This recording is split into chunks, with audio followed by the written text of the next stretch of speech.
गासै बड'लेण्ड हालामनि रायजो राजाफोरनि थाखाय मोनसे मिथिनो गोनां खौरां। बड'लेण्ड मुलुग सोलोंसालिनि लेबरेटरी क्लिनिं एन्ड स्वीपिं स्टाफआव साख्रि ओंखारदों।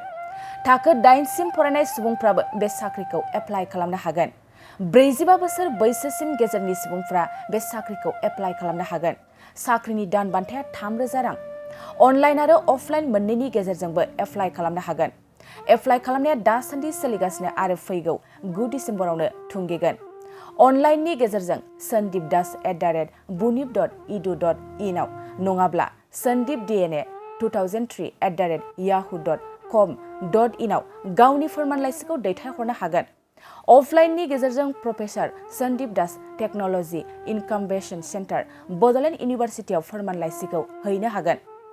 8638779415 जानबुं अनजिमायावबो जगाजगबो खालामनो हागोन। सना रुफा आरो हिरानि जुवेलारि गाननो मोजां मोनग्रा सुबुंफोरनि थाखाय गोजोनथाव खौरां।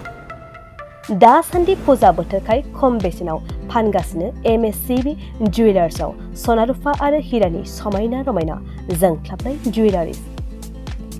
MSCB जुवेलार्सआव मोननो हागोन राजकोट जुवेलारि, कास्टिं जुवेलारि, कलकाता जुवेलारि, मेसिनजों बानायनाय जुवेलारि आरो आखाइजों बानायनाय जुवेलारि।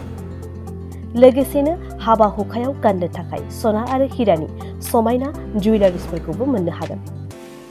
MSCB जुवेलार्सआनो दं क'क्राझार सहरजों नांजाबनाय क'क्राझार रेल गेटनि साखाथि वार्ड नं 5 बिबेकानन्द पथआव। MSCB जुवेलार्सजों थोंजोङै जगाजग खालामनोबो हागोन। 9954273079 जानबुं अनजिमायाव।